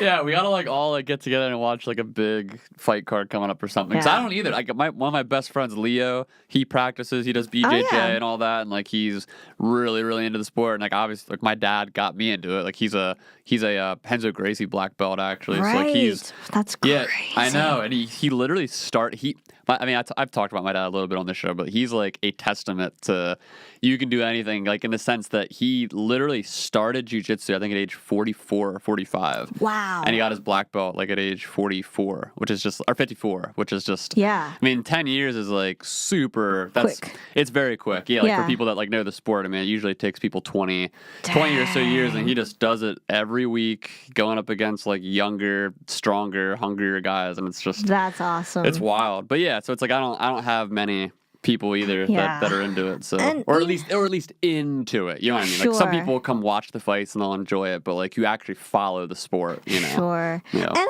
I do wish that more women were into it. I think for me personally, I feel like it changed my perception of what female beauty could be. Yeah. I think our society says, okay, Victoria's Secret model. This is the standard of beauty. Right. Live up to that. And you see these women that go into the ring, and your advantage is if you weigh more than the other person. Yeah. Your advantage is if you've got, a bigger strength factor or muscles or whatever. And so just looking at a Ronda Rousey or a Holly Holm, who they're ripped, it changes your view, at least for me, of okay, this is a new perspective on the female body. Yeah. And this is way too cocky for me, but there are times where I'm look at how beautiful this Victoria's Secret model is. I'm but I bet I could take her down and break her arm. I love that though. That's great. Do either of you guys watch Game of Thrones at all by any chance? I do not. My husband has watched it. Okay, well there's the character. There's Brienne Tarth, who's one of the characters. She's she's basically for lack of more broad description, without getting into it, she's basically a female knight, I guess you could say. She's 6'4" or something like that in real life or whatever, and just a towering, a phenom. And in the show, she's a beast. And then there's another character, Arya Stark, who's one of the main characters, and she's also just a badass. And it's great watching the show, especially in these later seasons where you just see these characters who you're following them because they're badass. It is a completely different take on femininity in the sense where, it's not all, they're still your traditional archetypes. You still have damsel in distress, you still have princess, whatever. There's all that stuff, but there's so many more unconventional, boundary breaking characters, which going back to the Ronda thing, it's so important to have representation like that to show people, because even for you, I don't know if you guys are planning to have kids in the future, but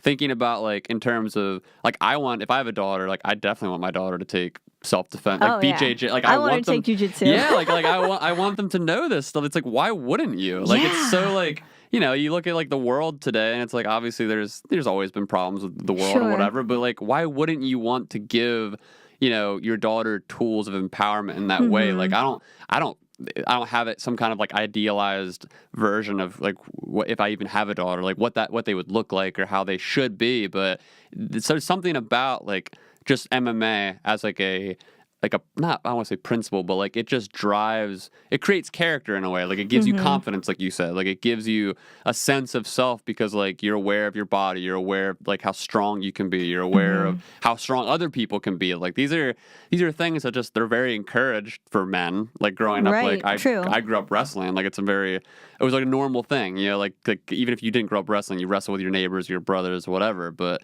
yeah, with women, it's just not, you just don't see it. Like it just seems silly. Like not every girl should do it. I'm not saying to like you have to do it, but like it's a very good principled sport and like practice to get into, you know? Yeah, I mean, I think especially jiu-jitsu, Muay Thai, all that. I mean, there's a sense of camaraderie.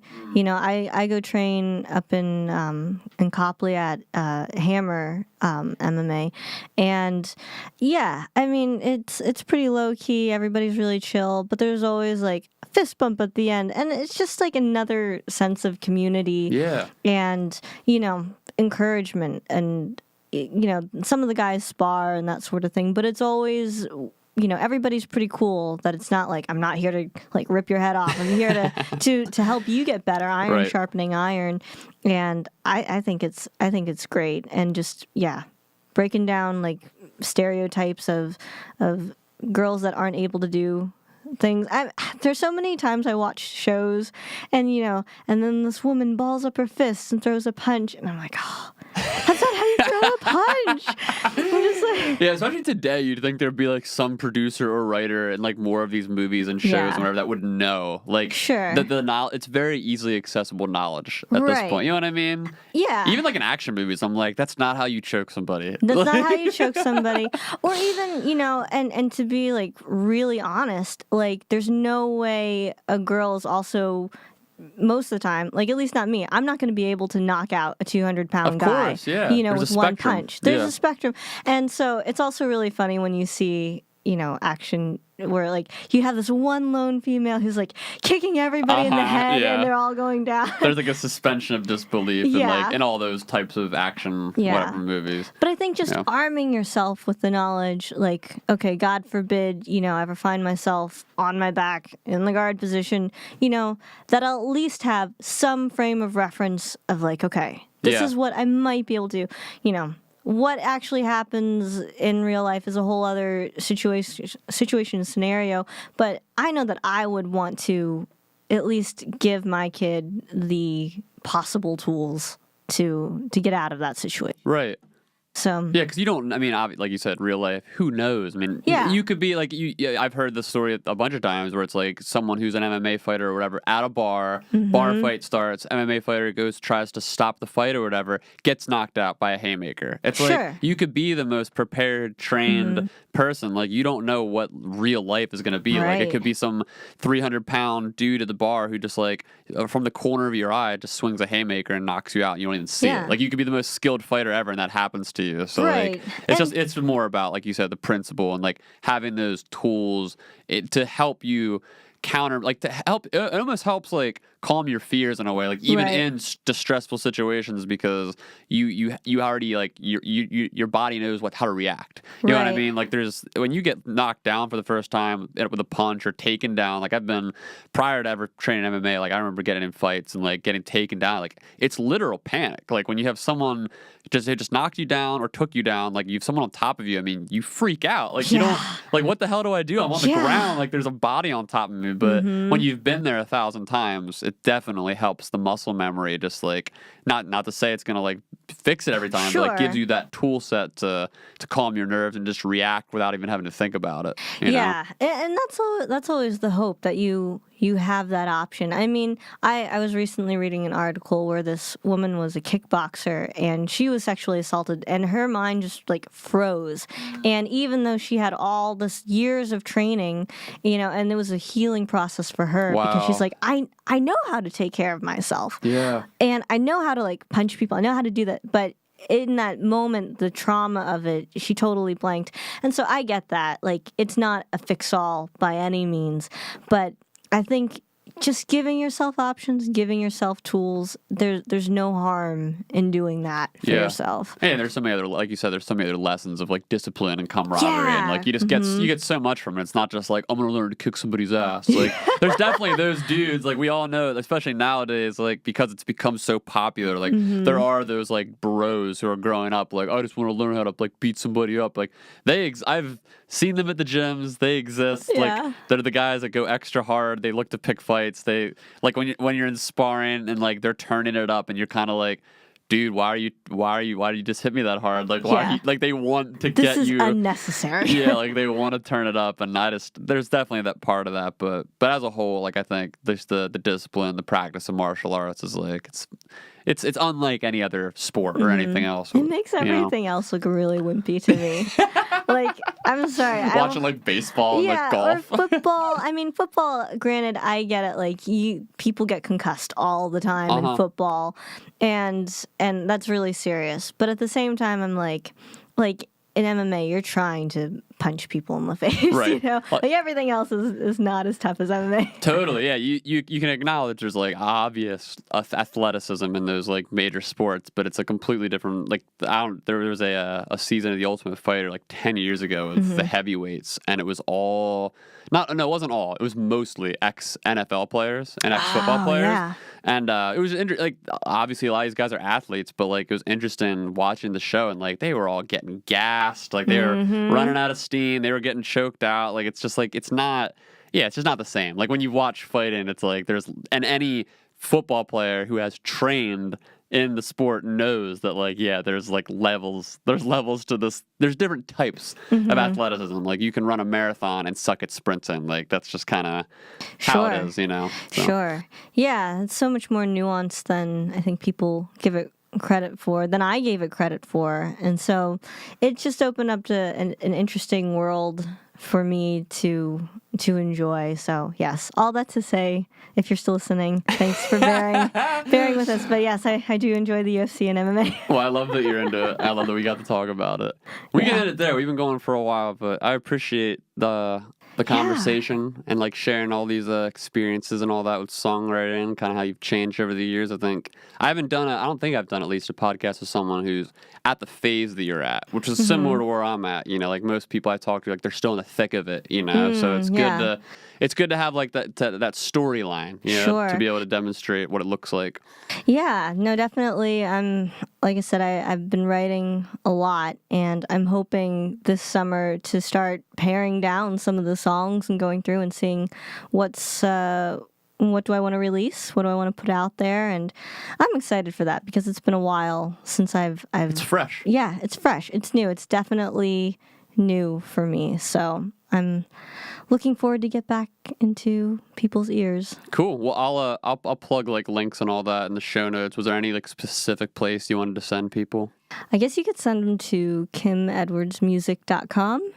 That's my website. And I'm active on Instagram. Facebook, I don't really care so much about. No one cares about Facebook anymore. The only people that care about Facebook are marketers. Like, you know, we got to target people on Facebook. That's it. I like Instagram. It's less, it's just less taxing. And Twitter, although I will warn you, I don't tweet often. When I do tweet, sometimes I live tweet UFC. So I'll just warn you. But, not just UFC, but a lot of times, like the most tweets are probably about some fight. That's great. I love it. Yeah, well, thank you so much for having me on, Nathan. I appreciate it. This has been so much fun. Thanks for coming on. First podcast. We did it. It's in the books. Awesome.